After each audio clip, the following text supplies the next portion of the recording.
Nah, kalau di sini tuh enaknya unlimitedly kalau di VOV itu. Dia nggak ada batasan jam dan dia juga oke mulailah ya Aku lebih Bismillahirrahmanirrahim. lengir deh. Anjing lebih lengi Udin. Gratis nih Maun. Kamu macam-macam antum ya. Gratis, unlimited dan oke mulai. Bismillahirrahmanirrahim. Assalamualaikum warahmatullahi wabarakatuh. Selamat sore semua. Balik lagi di Podwiz ya, podcast wisata kita pada sore hari ini. Kita bersama tamu andalan kita, Bapak Hambali ya, silahkan. Bisa disapa teman-teman kita di Podwiz. Ya, selamat siang. Assalamualaikum warahmatullahi wabarakatuh. Saya Salam. perkenalkan teman-teman, saya Hambali, ya Mm. temannya Salman. Iya, temannya saya benar sekali. Kalau nggak temen, episode Iya, pertama iya. tuh susah cari narasumber. Jadi ya udahlah yang ada aja.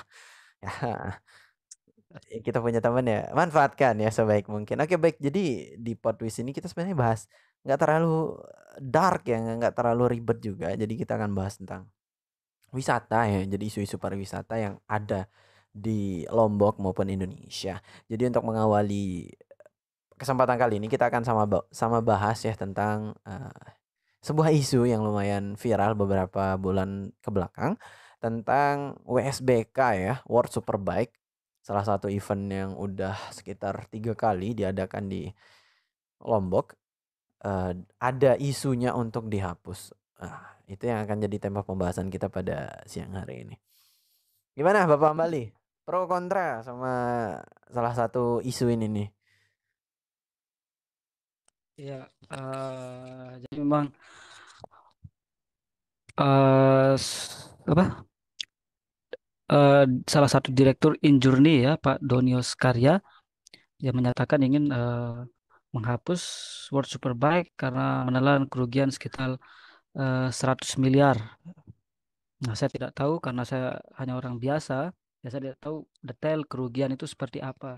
Ah, Cuman hanya saja apa dampak yang kita rasakan terhadap USBK itu lumayan baik ya, terutama di sisi pariwisata. Kebetulan saya juga seorang mahasiswa hmm, pariwisata di salah satu perguruan tinggi negeri yang ada di Bali, dan kebetulannya beberapa teman saya juga menjadi general manager di salah satu di beberapa hotel yang ada di Lombok Tengah. Ya.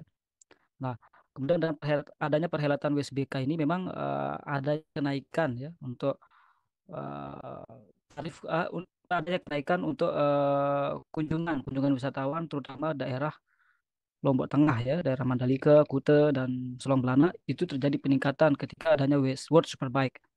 Nah, memang World Superbike ini peningkatannya tidak begitu tinggi jika dibandingkan dengan MotoGP. Seperti contoh tahun ini saja perhelatan MotoGP itu 100% eh, hotel-hotel yang ada di Senggigi, Lombok Tengah maupun Lombok Timur itu full book. Nah, tetapi pada saat perhelatan World Superbike kemarin ya, Februari kalau nggak salah, Februari atau Maret kemarin, nah itu yang kebagian full hanya di Lombok Tengah saja. Untuk Senggigi, Lombok Timur itu tidak terlalu signifikan dampaknya. Ini info yang saya dapatkan juga dari teman saya ya, yang menjadi salah satu GM di hotel di Senggigi Beach. Dan untuk oke. perhotelan ya, untuk maksudnya dari segi di bidang pariwisata kan ada perhotelan, ada UMKM. Nah, kalau di UMKM sendiri dalam tahun ini saya kira saya pikir ini cukup terbantu ya peningkatan ekonominya karena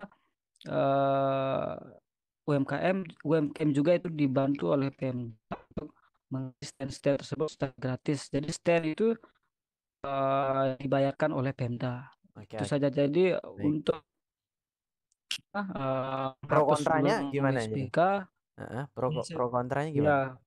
ya, saya pikir perlu ada kajian lebih mendalam ya karena Oke. eh, Mandalika sendiri atau ya itu apa kawasan ekonomi khusus Mandalika itu kan eh, yang akan dikembangkan adalah sport tourismnya, dan jika WSBK ini dihilangkan kira-kira event apa yang dapat menggantikannya Ya, dengan yang senilai lah atau lebih dari USBK tersebut, ya, karena ya, ya. beberapa event sebelumnya Eko Eko apa itu yang event-event lain lah, olahraga lain itu tidak demand-nya tidak sebagus WSBK kecuali MotoGP. Itu saja Iya. sih dari saya. Oke, baik. Terima kasih Bapak Hambali atas masukannya. Jadi masih belum bisa menentukan pro kontranya ya Bapak Hambali ya. Jadi masih Oke. mungkin perlu masih kajian lebih lanjut. Ya, tapi sebelum itu kita mau dengarkan ya sebuah tanggapan dari menteri kita ya, Bapak Sandiaga Uno mengenai WSBK. Wait a minute, kita mau share screen. Oke, WSBK share PC audio. Oke, here we go.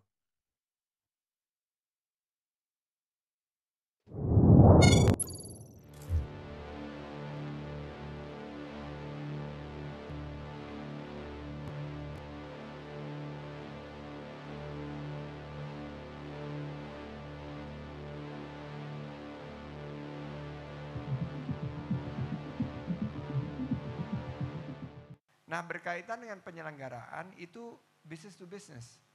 Dan kami melihat bahwa jika penyelenggaraan itu dilakukan dengan penuh profesionalisme dan perhitungan yang tepat, mestinya di dalam karena untuk MotoGP dan World Superbike di 2021 itu 2022 mohon maaf, itu kami yang membayar, pemerintah yang membayar, Kemenparekraf yang membayar saat itu. Jadi ini yang nanti perlu dikaji secara menyeluruh, karena dengan adanya event lebih banyak di Mandalika kita harapkan justru Mandalika semakin tumbuh dan berkembang, dan saya juga mendorong gitu. Kita jangan hanya bergantung kepada IP luar negeri. Kan ini MotoGP, World Superbike ini IP luar negeri. Itu dari 20 detik ya, pihak dari Bapak Sandiaga.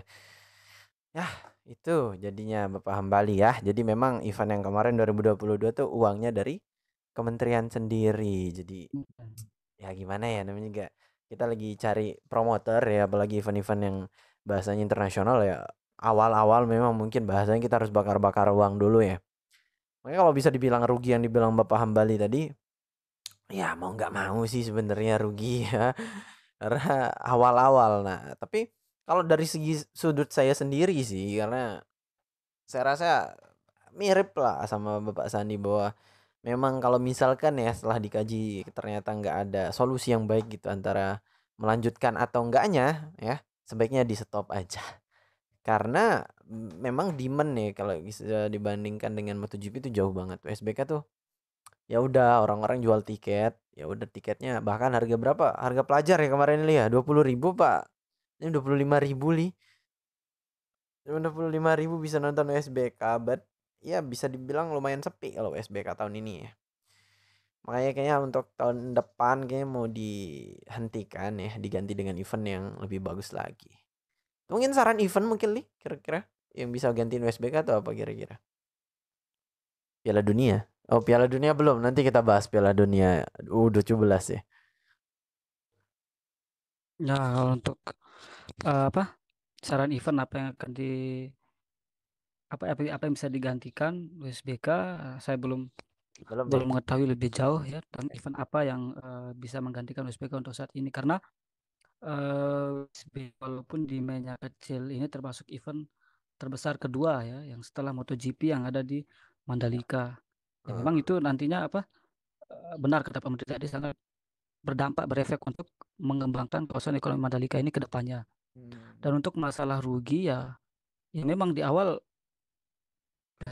memang untuk penyelenggaraan event apapun itu memang harus rugi. Contohnya Hammer Sonic kemarin yang datangkan Slipknot itu Hmm. pihak swasta lah.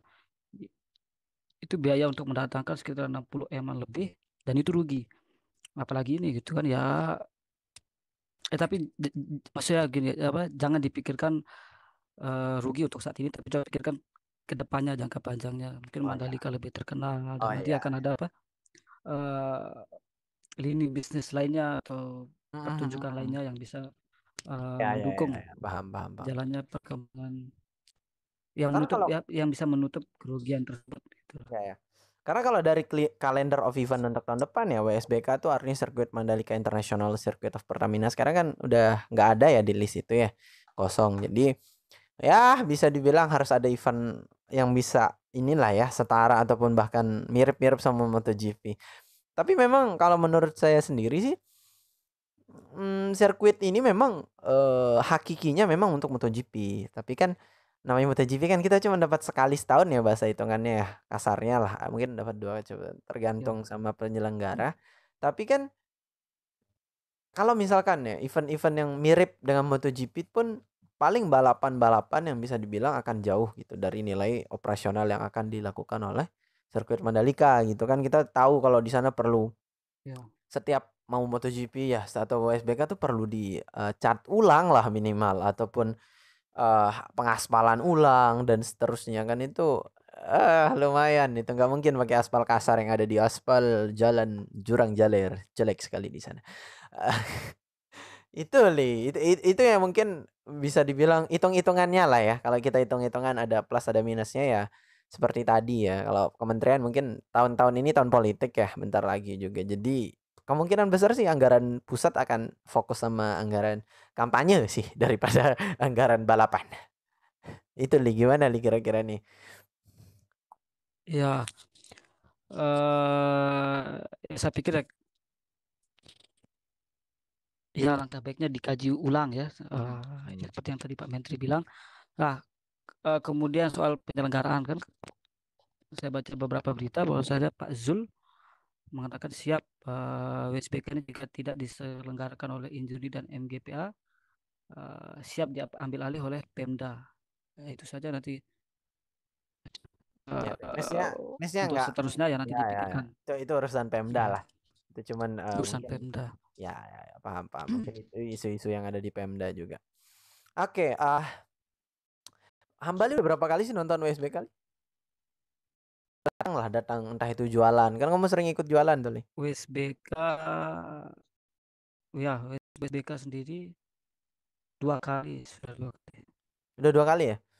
Yang tahun Iya, 2021, 2022 atau 2022 dong? iya tahun 2021 dan tahun 2022. Itu jualan atau Memang sih nonton pada volunteer? penyelenggaraan ya, jadi kebetulan kan Heeh. kita di kantor ada stand untuk Geopark Rinjani ya, untuk merchandise. Ya, memang kita ada beberapa pembagian beberapa tim yang harus jualan penjaga stand di sirkuit Mandalika. Oh Nah, iya, kebetulan saya selama 2 tahun tersebut selalu kebagian untuk menjaga stand itu. luar biasa memang. Ini teman kita selalu datang di WSBK, insya Allah. Tapi di salah satu sisi ada ketua DPR ya Komisi 6 ya di Senayan bilang gini pas rapat ya. Sebenarnya event ini tuh tidak menarik, crowded dan tidak menarik secara sponsorship itu akan berdampak 100 miliar pada kerugian kita. Itu yang dibilang sama Pak Doni ya dalam financedetik.com ketika rapat sama Komisi 6 DPR RI. Ya lumayan lah 100 miliar itu kan uang dari pajak ya maksudnya dari negara ya. Jadi susah emang untuk cari sponsor ya. I don't know. Mungkin di Indonesia sendiri memang habit untuk balapan mungkin kalau menurut saya ya I think ya ini hanya pendapat pribadi ya agak kurang ya kalau menurut saya sendiri. Terutama yang WSBK ya. Saya aja tidak tahu pembalap WSBK siapa. Ya. Memang, Gimana? memang untuk WSBK sangat kurang. Terbukti tahun kemarin itu kan sebagian besar tiket dipotong dari gaji PNS ya. Nah, PNS disuruh harus ikut menonton. Ya mau nggak mau. Iya.